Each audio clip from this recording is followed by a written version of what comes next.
you will own nothing and be happy. That's the cliff notes on Ubisoft's recent comments.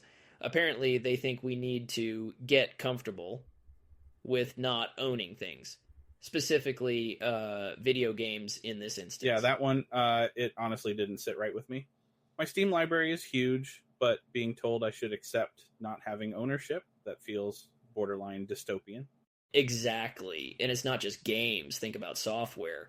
Adobe Creative Cloud, it's like you're tied into this never-ending subscription cycle. You're not owning the tools. You're kind of leasing your creativity. Right? You're dependent on that monthly payment to access tools you've spent years mastering. And on top of that, you're risking losing access to your own projects. I mean, if a company changes its pricing or just pulls the plug. Yeah, or if you want to break up with Adobe and use other software, boom, gone. There's something about owning physical media, whether it's software, movies, games, or even music. There's this sense of permanency. I have been collecting these things for years, and even now, decades later, they're still mine to use. No company can take that away. Yeah, totally. That physical ownership, it's not just about practicality, but also peace of mind. You've got it. You can literally hold it in your hands, but with digital only, you're kind of at their mercy. And what guarantees do we have? None, really. Remember how some old music servers got shut down a few years back and people lost everything they'd paid for? And that's not even rare anymore. It's becoming the norm. But the saddest bit is how we just roll with it. It's so convenient that no one stops to think, wait, do I actually own this?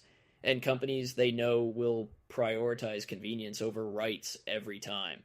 I don't know if we even have a choice anymore. Again, look at Adobe. If you're a creative professional, it's practically impossible to switch to anything else without relearning everything. They've built this reliance system where if you leave, you're kind of starting over. That's, well, frustrating. It's like they've architected this kind of digital captivity. Sure, it looks shiny, but once you're in, good luck breaking out. It's a tax on your creativity and almost like you no longer even own your own work. So, slaveware. That's an interesting way to put it. Let's pick up on that frustration for a moment. How companies not only make it hard to own what we buy, but sometimes even block us from fixing it when it breaks. Doesn't that just sound like the next level of ridiculous? It does, but that's the reality for so many modern products. I mean, think about cars. You can't just take your car to any mechanic anymore. Manufacturers restrict access to tools and parts. It's frustrating. In 2018, BMW locked heated seats behind a subscription service. $18 a month to keep your ass from freezing to your seat. There are zero reasons to put a feature like this as a subscription. You already bought the car. So if those heated seats fail, not only would you continue to pay a subscription, you would have to bring it to a certified BMW shop and pay a premium for your premium. Let's just go back to bicycles. This is getting out of hand. And it's not just cars. This is happening with phones, computers, even farm equipment. Like you've got farmers out there who can't fix their own tractors because everything's locked behind proprietary software. It's insane. Yeah, it's as if the entire landscape has shifted. Back in the 60s or 70s, you could grab schematics with your purchase. Everything was repairable. Now, companies act like repairing your own stuff could, I don't know, void the laws of physics or something. And that's exactly what the right to repair is about, right? Like pushing back on this. I was reading that organizations like iFixit have been advocating for the past decade, trying to get laws passed. And it's working. To a degree. You've got laws active in 24 states now, and in 5, New York, California, Minnesota, Oregon, and Colorado. Electronics repair legislation has passed. It's a win, for sure, but it's still an uphill battle. Right? And even then, there are these loopholes. Companies find ways to say, oh, sure, you can repair your things, but only with our parts, our tools, and oh yeah, they're ridiculously expensive. So are we really winning? Not entirely. But the movement itself is gaining awareness, and I think that's key. Americans, about 1 in 5, are now directly impacted by these laws, which is a big deal. it's proof that, culturally at least, people value the idea of owning and fixing their stuff. And it's such a no-brainer. I mean, if you bought something, you should be able to maintain it, tinker with it, whatever. This idea that a product is more like a lease, it's absurd. Honestly, it feels like a power grab. It is. Plus, it forces more waste. And when repair isn't an option, people just trash an entire device over, I don't know, a dead capacitor or something equally fixable. That's bad for the environment and consumers. Exactly. But this corporate resistance, it's embedded. Like, I heard that some companies even block third-party repair shops from accessing basic parts. It's literally cheaper to buy a new item. Not because it has to be, but because they've made it that way. And they fight back hard. We've seen companies throw so much money into lobbying efforts to stop right to repair legislation. They frame it as protecting trade secrets, but most times it's just about control. It's about keeping you dependent on their repair services, their parts, their everything. And they'll couch it in convenience like, why worry about repair? Just get a new one. Slowly, they've conditioned us to think this is normal. It's not, though. That's why I'm encouraged by movements like this. They're a reminder that, hey, we don't have to roll with these rules. If we keep the momentum going, we might see a real shift eventually. Yeah. Still, until then, it's up to us, consumers, to push back where we can. Stick with brands that promote repairability, vote with your wallet, and honestly, just speak up about it. All right, speaking of control, let's unpack this idea of slaveware, as someone put it. It's such a bold term, but honestly, it hits the nail on the head.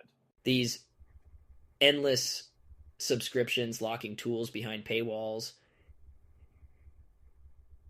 It feels like users are being shackled to their software, just like how repairability is restricted. You're basically paying rent on your creativity. Exactly. And the worst part? It's not just the financial commitment. When your access depends entirely on paying that subscription fee, you lose control. It puts a metaphorical lock on your work. The years you've spent creating, building. That's, well, terrifying. Yeah, it's like a trap. You invest all this time mastering a tool, looking you agent Adobe, and then even if you want to move to something else, you can't. You know, your projects are stuck. You're stuck. It's like they've designed the system to hold you hostage. That's exactly it. They've created dependence. Compare that to tools you pay for once. Affinity, for instance. You buy it, you own it, you use it for as long as you need. No strings attached, no looming deadlines to keep using your files. It's a completely different mindset. Right? And beyond that, there's open source software.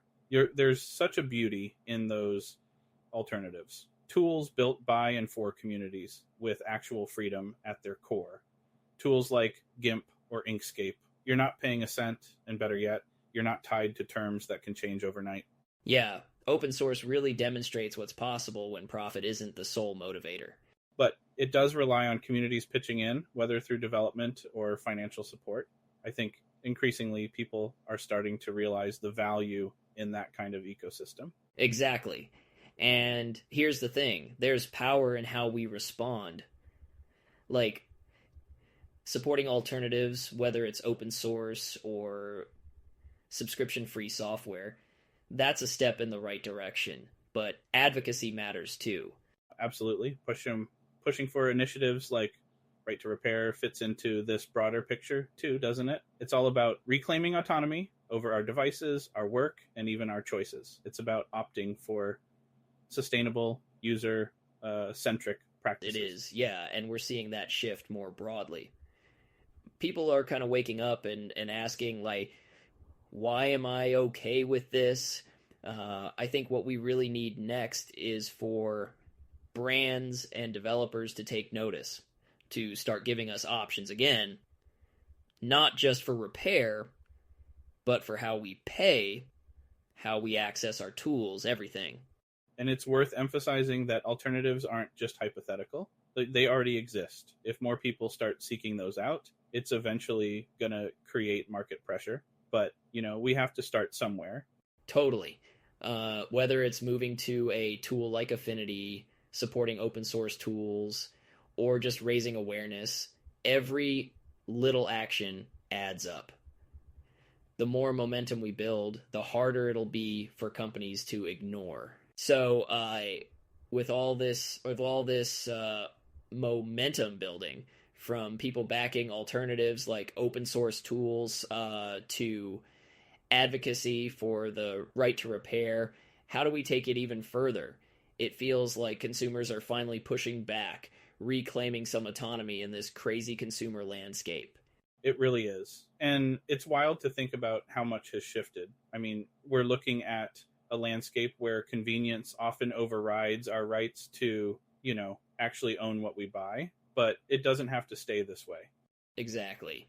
If there's one takeaway from all of this, it's that we've got to be proactive.